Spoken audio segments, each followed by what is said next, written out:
بسم الله الرحمن الرحيم. السلام عليكم ورحمة الله وبركاته. داود يلا maantiin baa ku soo dhawaada barnaamijka nolosha casriga ah. barnaamijka nolosha casriga ah ayaan ugu talagalnay inaynu la shaqaadno adduunka intiisa kale si aynu wax badan uga ogaano waxyaabaha soo kordhaya iyo waxyaabaha cajiibka leh ee markaasi lagu kala hormarayo. adduunkan ayaa waxa inta badan wadamada hormaray ee markaasi loo yaqaan wadamada waaweyn waxa ay ku talaabsadeen horumarkaasi ay tahay waxa loo yaqaan teknolojiyada ama nolosha casriga ah. qodobada aan ku soo qaadanayno daawadayaal nolosha casriga ah toddobaadkani waxaa ka mid ah diyaaradaha aan duuliyaha lahayn ee markaa loo yaqaan droniska oo qaabkii hore iminka ka duwan sida loo isticmaalo. warbixin xiiso badan ayaan idinkaga haynaa.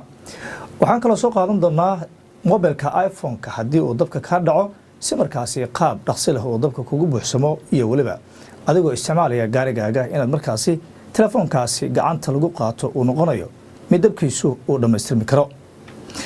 waxyaabaha kale ee barnaamijka ku jira oo aad daawanaysaan ama aad daawan doontaan waxaa ka mid noqonaya beeraha markaasi qaabkii loo beeri jiray oo iminka ka duwan isla markaana casri iyo qaab cusub loo isticmaalayo. waa sheeko kale oo barnaamijka markaa ku jiraya. qodobadaasi qodobo kale oo xasaasi ahay oo markaasi ka mid ahay dhanka horumarka adduunka ee teknolojiyada ayaan soo qaadan doonaa. ku soo dhawaada mar kale iyo barnaamijka nolosha casriga ah.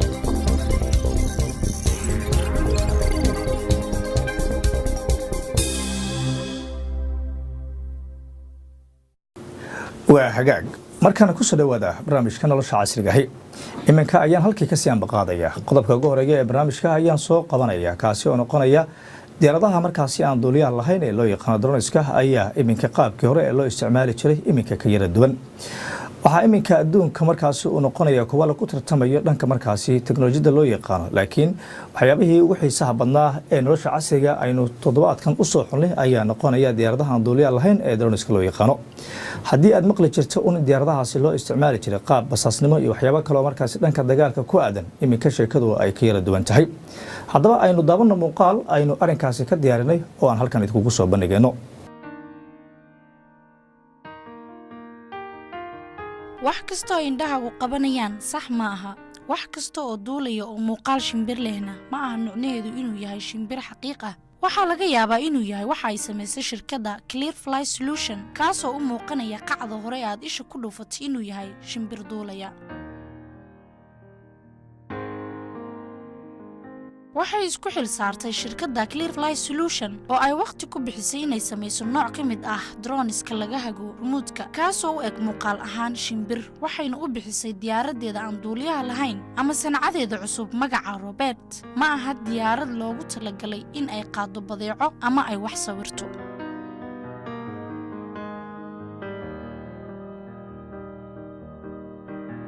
shimbiruhu waxay khatar geliyaan marka ay duulayaan si raxan duulimaadyada diyaaradaha caalamka ama waxa ay kaloo waxyeelo u geystaan waxyaabo kale oo muhiim u ah aadanaha. diyaaradaha u samaysan qaabka gorgorka ama galeyrka waxaa loogu talagalay in lagu cabsi geliyo shimbiraha kale loogana fogeeyo garoomada diyaaradaha ama meelaha khatarta ah. diyaaradaha u samaysan qaabka shimbirka loo yaqaano Robert waxay culays ahaan iyo qaab ahaan u egyihiin galeyrka ama gorgorka.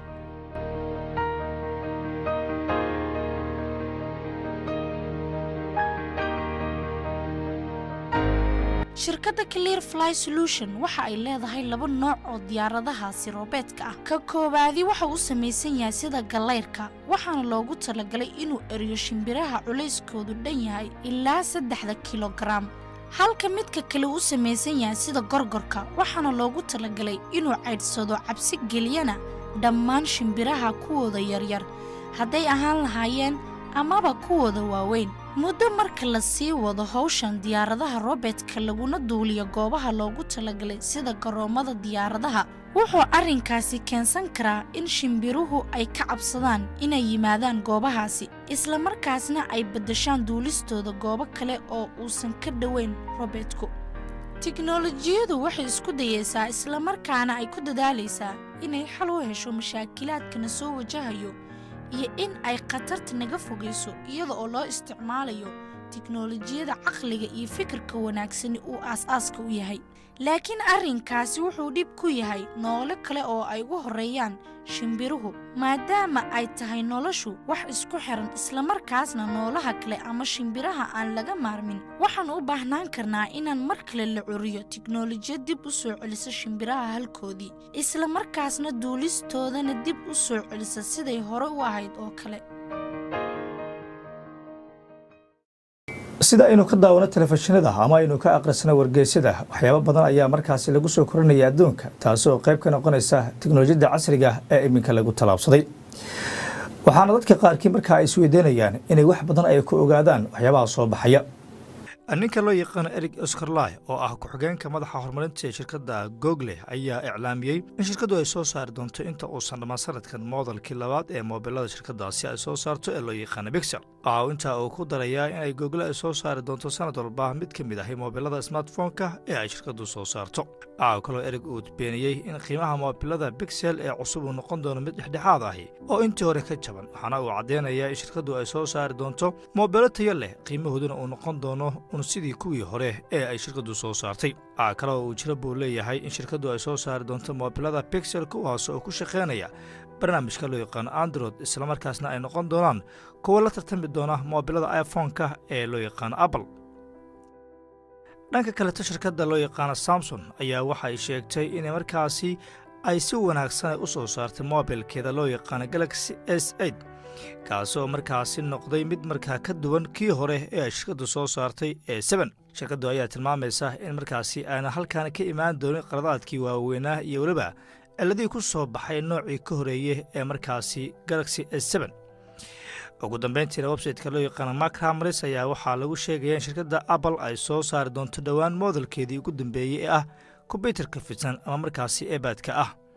laakiin saasoo ay tahay shirkaddu ma aysan faafin xilliga ay soo saarayso iPad-keeda cusub iyo waliba tilmaamihiisa tiknoolajiyadda ee uu leeyahay laakiin warar ka soo baxaya ila ku dhow shirkadda iPad Pro ee laga leeyahay dalka Mareykanka ayaa waxay sheegayaan in shirkaddu wax cusub oo saas u buuran oo xagga qalabka iyo qaabka uu ku shaqeynayo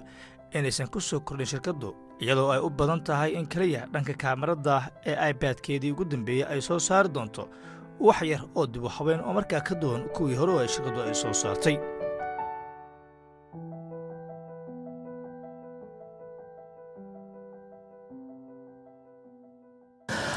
adduunka aynu joogno ayaa marba waxaa soo baxaya wax markaasi xiise u noqonaya naftaada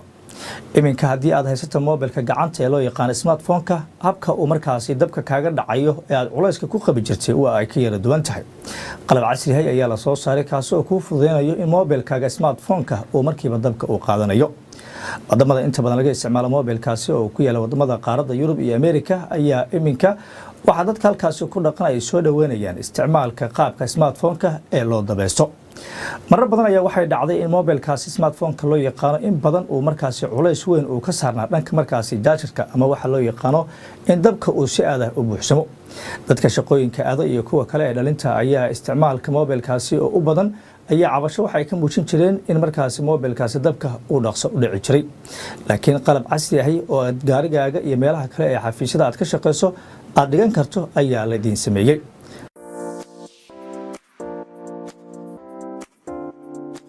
mobilada gacanta gaar ahaan kuwa loo yaqaan smartphone-ku waxay ahaayeen sanadahan dambe tiknoolajiyada ugu casrisan isla markaana saameynta ballaaran ku yeeshay nolosha dadka in badan oo dadka ka mid ah saacado kooban xataa ma joogi karaan mobilaan waayo waxa uu noqday wax noloshooda ku xiran mobilada smartphone-ka kuma koobna oo kaliya isticmaalkooda in lagu hadlo balse waxaa kaloo loo isticmaalaa madadaalo iyo in lagu qabsado shaqooyin aan nolosha casriga looga maarmin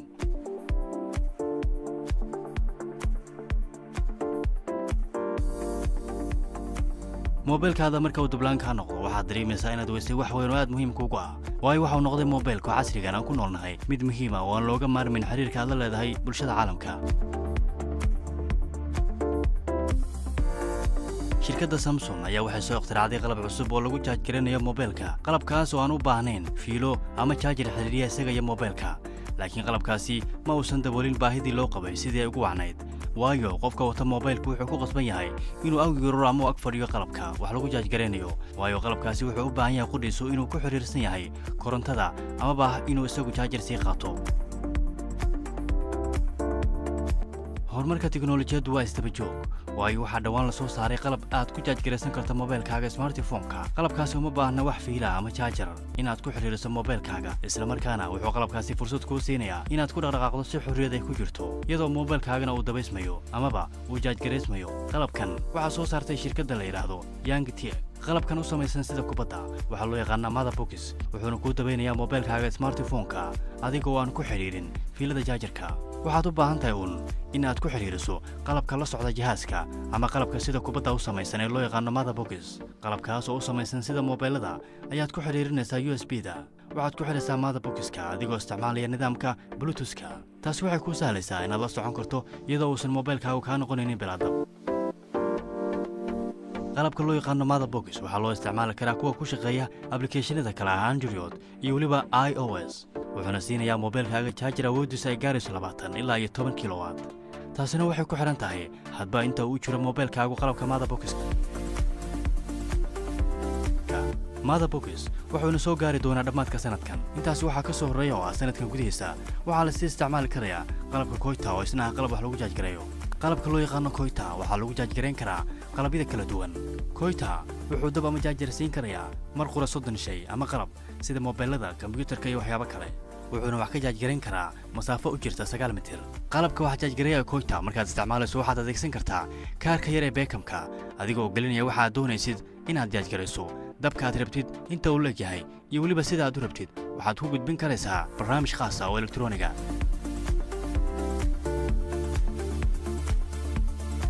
jaajarka Koita waxa uu kuu saamaxayaa inaad ku dhaqdhaqaaqdo gurigaaga dhexdiisa ama xafiiskaaga adigoo isticmaalaya telefoonkaaga, isla markaana uu ku jaajgareysmayo. qalabka Koita waxaa kaloo la socda bateriyo khaas ah sida loo jaajgareynayo mobilada iyo sidii looga raysan lahaa in mobilkaaga uu kaaga dabdhaco meel aan munaasab ahayn. aad ayaa horumar looga sameeyey.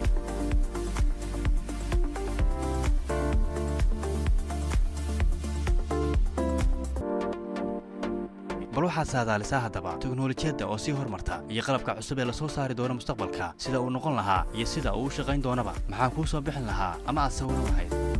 waa hagaag barnaamijka waxaad daawanaysaan markaasi nolosha casrigahi. haddii aad horey u taqaanay internet, waa maxay outernet? waa sheeko kale oo markaasi xasaasi ahi oo dhanka teknoolajiyadda ku saabsan, waxaana markaa uu qayb ka noqonaya waxyaabaha casriga ahi ee iminka dunida ku soo kordhay. waxaan garanaynaa internet, balse waa maxay outernet? ma qiyaasi karta in macluumaadkaaga aad u helisid sida mawjadaha raadiyooga ama aad u heli kartid sida saxanka la xirto oo diishka ah? ma u baahnid inaad soo xirato adeeg internet ah. wax kasta waxaad ku helaysaa si free ah ama xur ah. waxaad u baahan tahay kaliya inaad xirato saxan yar kaasoo kugu qaadanayso 15 daqiiqo kaliya. sanadkii 2014 ayay bilowday shirkadda Outernet ee Mareykanka laga leeyahay inay dirto qayb adeegaas oo elektarooniga ah koonfurta Saxaraha Afrika. 1 gigabyte oo aad ku heli karto macluumaad kala duwan ayaa ah lacag la'aan maalintii haddii aad haysato qalabkaas yar oo shirkadda bixiso. dadkii ugu horeeyay ee ka faa'iideystay fursaddan ayaa noqday iskuulo ku yaala miyiga Kenya. iskuuladaas oo markii hore aan waxba ka garanayn ama aysan soo gaari jirin marka laga reebay inta yar ee buugaagta loo soo marsiyo dooyinka adag. sidaa darteed ayuu Outernet u noqday maktabad yar oo culuumta iyo maadooyinka maawilada ay ka heli karaan.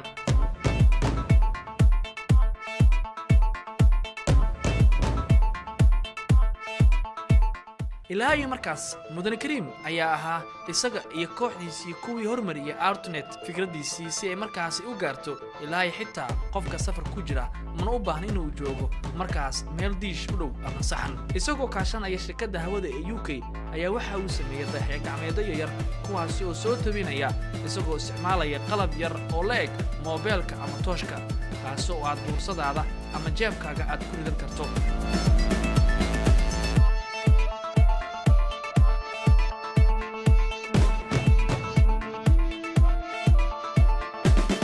laakiin qofkii doonaya inuu helo waxyaabo kale oo caalamka laga daawado sidaas ayuu dooranayaa. jawaabtu waa adiga. waddooyinkaas ayaa waxa ay tahay kuwaad adigu haysato ama aad doonaysid inaad dadka u dirto ama aad la wadaagto.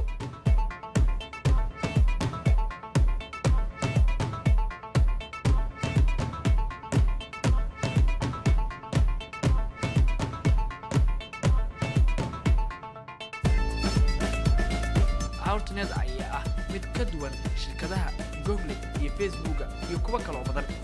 waxa aynu kugu gudbinayaan adeegan diyaaradaha aan duuliyaha lahayn iyo buufinaha waaweyn ee hawada loo diro internet waa wax la xadidi karo ama la xiri karo balse Artnet ayaa ka duwan oo aan la hor istaagi karin ama aan la xiri karin inaad adduunka la xiriirto ayaa kaliya inaad Artnet u raadisid sida mowjadaha raadiyaha oo kale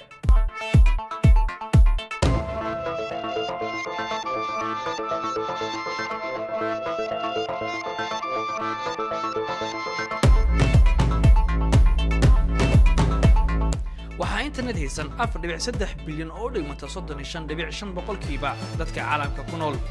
dadka qaar ayaa suuragal u ahayn inay helaan internet sabab la xiriirta deegaanka ay ku nool yihiin ama qarashka aysan awoodi karin iyo si la mid ah arrimo siyaasadeed oo la xiriirta dalalka ay ku sugan yihiin dadka caruurtooda u baqaya ay Artnet u fududeysay inay helaan waxa ayagu ay la doonayaan isla markaana caruurtooda fursad u helay inay ka faa'iideystaan Artnet ayagoona wax baqdin ah ku jirin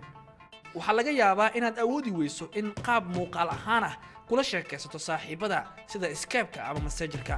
laakiin wuxuu ku awoodi karaa kayd macluumaad ah oo aad u tiro badan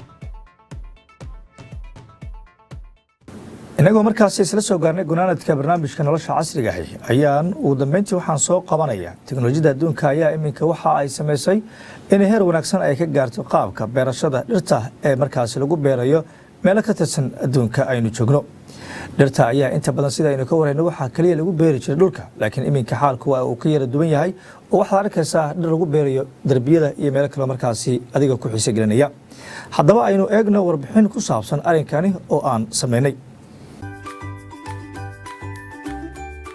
ma jiraan wax ka fiican inaad cunto wixii aad adigu gacantaada ku beeratay miraha ama geedaha aad beeratay kuwaasoo aad garanayso macadinta ku jirta iyo qaabka loo beeray iyo meesha lagu beerayba arrinkaasoo kale wax isagoo kale loo dhigo oo ma jiraan geedaha aad beeratay iyo miraha ay dhaleenba waxay u yeelaysaa micno iyo muuqaal qurxoonba jawiga guriga iyo markaad la fadhido familkaagaba isla markaas waxay muuqaal aad u wacansiinaysaa guriga aad ku nooshahay waxaa jira qalab casri ah oo loogu talagalay in lagula socdo beerta iyo waxbeerista waa qalab yar oo ka mid ah tiknoolajiyadda casriga ah waxaad ku xiriirinaysaa moobilkaaga kadibna waxaad dhexgelinaysaa dhulka aad damacsan tahay inaad wax ka beerto wuxuu qalabkaasi qiyaas ka bixinayaa ciidda aad wax ka beerayso iyo tayadeeda iyo weliba macadinta ama nafaqada uu u baahan yahay geedaha aad beerayso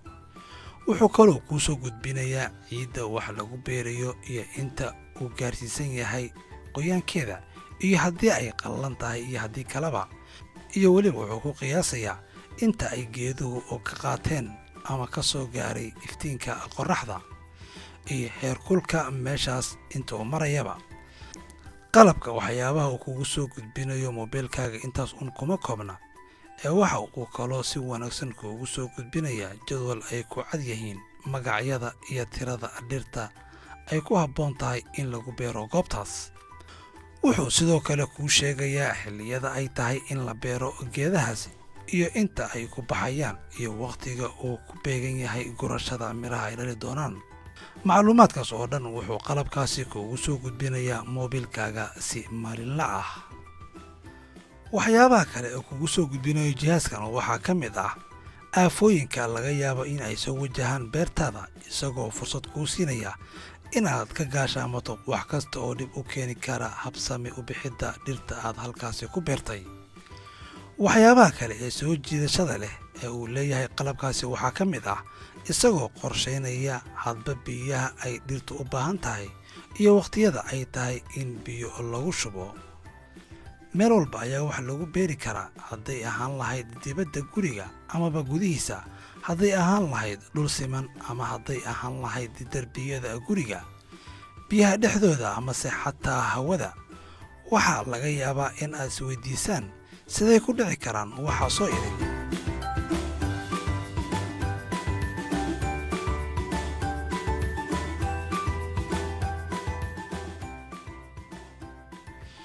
arrinkaas waxaa jawaabteeda ku haya tiknoolajiyadda cusub ee xagga beeraha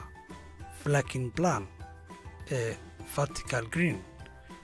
waa qalab ay gudihiisu ku jiraan miraha abuurka kaas oo aad ku dhejinaysid derbiga gurigaaga uma baahna inaad la raadiso abuurkaas carro dhammaan wuxuu wataa wixii ay u baahneed in ay dhiri ku baxdo. qayb kasta oo ka mid ah abuurkaasi oo isugu xiran 12 waxaa ku xidhiidhsan qaruurad ay ku jiraan biyo gaaraya 4 litir iyo bar. dhirtaas yaryar ee derbiga lagu xardhay ama lagu abuurayba waxay sidataa qalab kuu sheegaya macaadinta iyo wax allaale iyo waxa uu abuurkaasi u baahan yahay. macluumaadkaas waxay kuugu soo gudbinaysaa moobilkaaga gacanta ah si maalinla ah. Grove Garden waxay kaaga dhigan tahay inaad joogto oo kale goob beereed yar, dhirteedu ay tahay mid ku raali gelisa, taas ood ka helaysid gurigaaga dhexdiisa. kalluunka ama malayga ku dhex jira qaruuradaha yaalla gurigaaga dhexdiisa ee ay biyuhu ku jiraan dhirtina ay ku jirto ayaa waxaad ugu ridaysaa cuntada ay quudan lahaayeen malaygaas ama kalluunkaas uu cuni lahaa. markay cunaan dabadeed bakteeriyada ka dhalanaysa saxaradooda ayaa waxay isku beddelaysaa ayonitraat, taasoo ah nafaqada ugu muhiimsan ee ka qayb qaadata inay dhirtu u baxdo oo si habsami leh. Kilkangarow ayaa isna wuxuu yahay qaab aad ugu beeri karto dhirta yaryar xafiiskaaga dhexdiisa ama gushinkaagaba. waxaad ku beeri kartaa sanadka oo idil adiga oon u baahnayn in aad abuurkaaga la doonato ciid ama dhoobay ay ku baxdo. marka dhirta yaryar eed ku beertay nidaamka Kilkangarow ay soo baxdo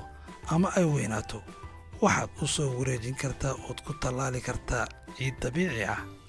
markaas iyada ah waxaa qayb ka qaadanaya bixitaankeeda iyo waraabinteedaba waxa loo yaqaano tablo picker plant. waa nidaam caqli iyo teknolojiyad ku dhisan oo lagu ilaaliyo dhirta bixitaankeeda. nidaamkaas oo loo yaqaano tablo picker plant ayaa wuxuu waraabinayaa dhirta, wuxuuna siinayaa hadba intay u baahan tahay oo biyo ah, wuxuuna la wareegaysanayaa dhirta dhexdiisa ku abuuran ama ku tallaalan, isagoo la raadsanaya hadba meesha ay ka jirto iftiinka qorraxda si uu u siiyo dhirtaasi qorrax ku filan.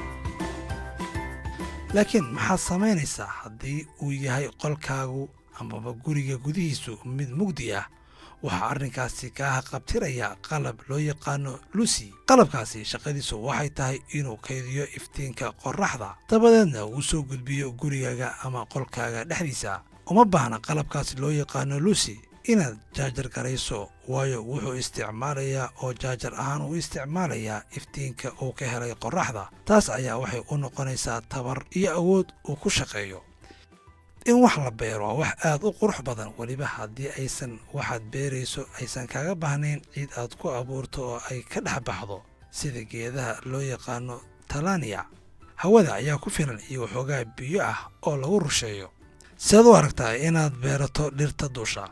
Life waa weel wax lagu dhex beero, kaas oon lahayn wax cufis jidad ah, wuxuuna u wareegaysanayaa hadba xagga ay ka jirto iftiinka qorraxda.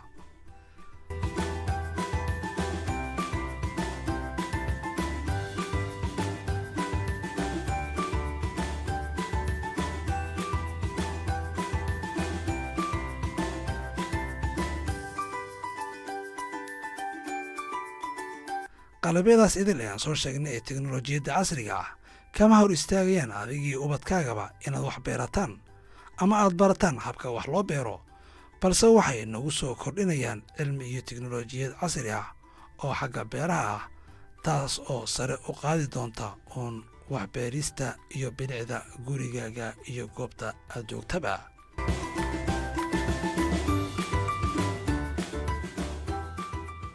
waxaan filayaa inaad ka hesheen muuqaalkii iyo warbixintii markaasi ka hadlaysay qaabka dhirta markaasi loo beerayo. isaga ayaana gunaanadkii noo noqonaya barnaamijkii nolosha casriga ah oo aad Astaan TV ka daawanaysan. mid la mid ah barnaamijkan oo kale intaynu ku gaarayno ama aynu ku kulmi doono sidaa iyo dalka oo nabad ahay.